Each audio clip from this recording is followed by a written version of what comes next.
Hello friends and followers, welcome back to TJ's Modeling Bench. This week I want to show you how I made a smallish homemade light box for photographing your models.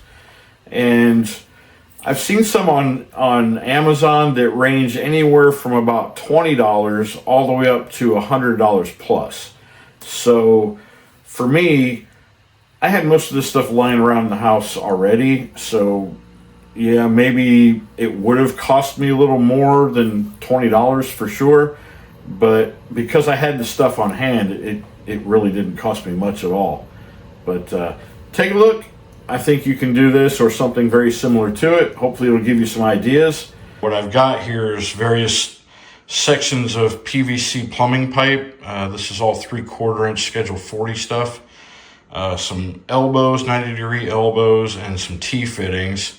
It's just a mishmash of stuff that I had laying around.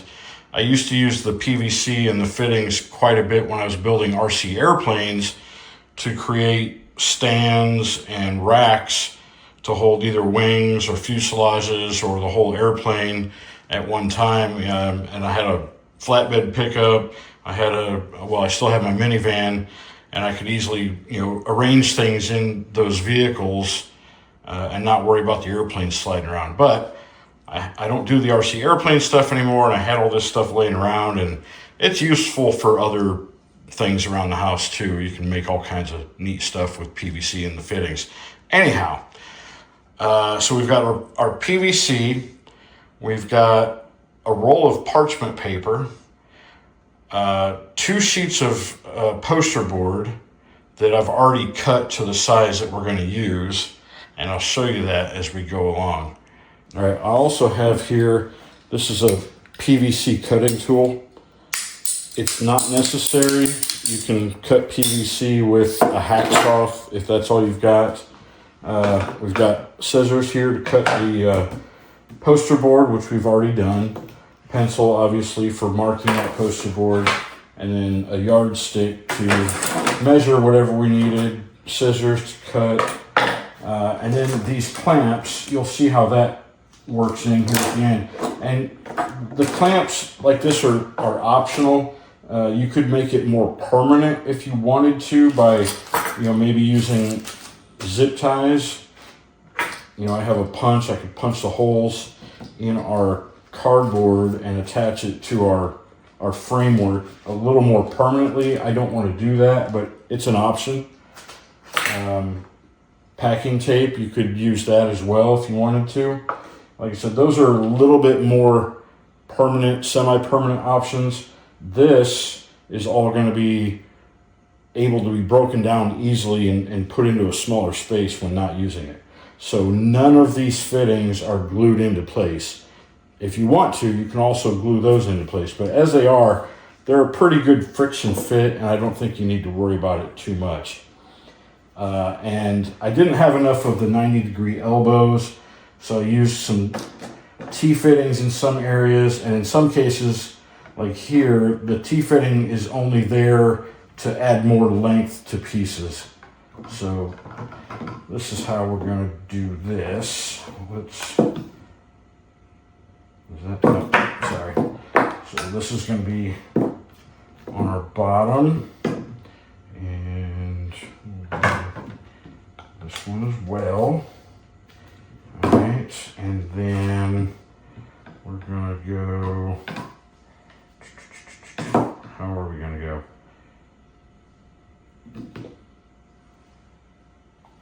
You know what? Hang on. So we've got, this is one bottom leg, this is the other bottom leg, and then we're going to go upwards from these bottom legs. And then we've got a cross piece. No, let's use this cross piece. It's a little bit wider. And you'll see, because none of this is glued together, you can adjust the direction of things if you need to. Let's see, then we'll go, okay, we'll go here. Now I don't recall specifically why I did it, where I've got these two horizontal pieces. I think it was just because at the time maybe that's what I had and it seemed to work. And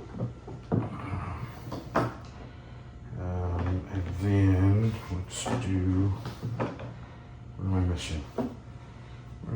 Okay. So this is another area where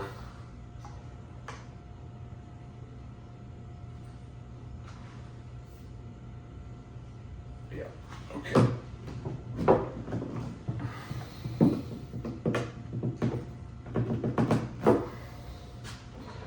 Alright, these come out this way.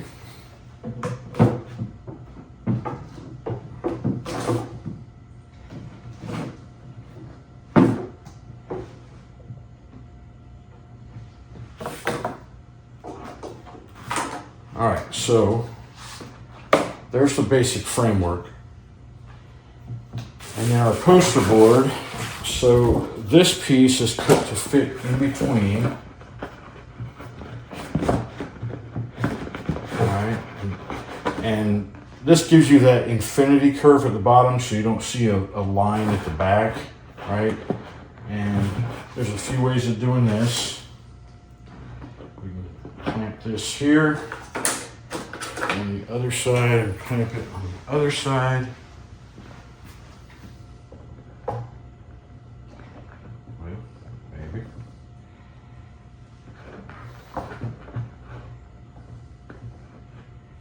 Yeah, all right. It's a little narrow. Okay, and then these pieces go on our side, and I just kind of wedge them in. Now there's a glossier side and a flat side.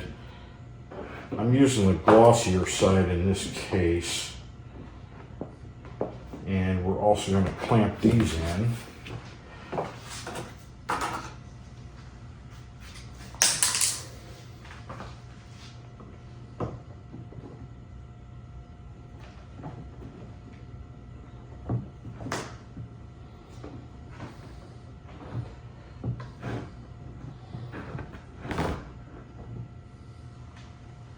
Alright, now before I clamp this other one in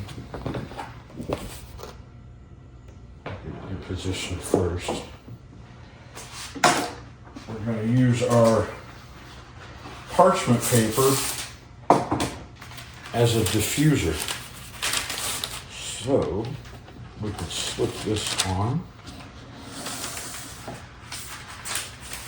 and then run this across. And we'll move this clamp to hold it.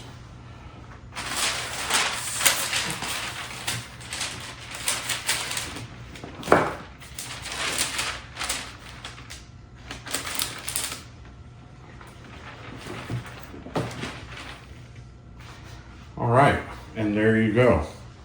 Now what I do is I get a drop light and we'll hang it over the parchment paper and it'll light the inside. It'll give you a nice diffuse, even light across the entire inside of that.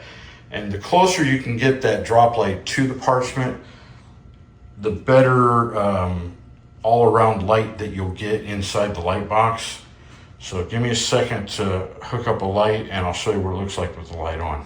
And there it is with the light on. That light's not hanging level right now, but you can see how well that looks on the inside. And I'll take some photos and show you how it looks.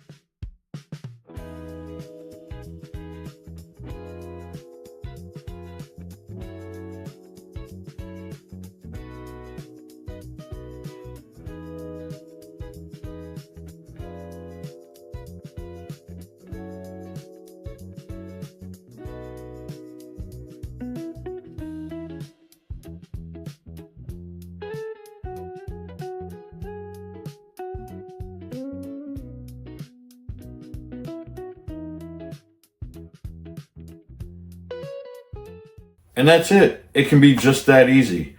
And I think in the end, you'll get a better image than what you might if you were just shooting it on your benchtop like I've been doing lately. And I know better. I've got some training as a photographer. I've just been kind of lazy about it. And I thought, well, let me try this. Another option you could do, actually, if you've got a larger cardboard moving box, storage box, you could put it together and then cut out one side and the top portion of it, and then lay your parchment paper over the top. Line the insides again with a white poster board, inside, back, get that infinity curve near the bottom, and it'll work just as well. You could probably even do that in a way that you could unfold it when you were done and put it, in a corner somewhere. So that's another very viable option, I think. But either way, you see, it's not a difficult task, and it'll come in quite handy. Anyway, till the next time, y'all, peace and love.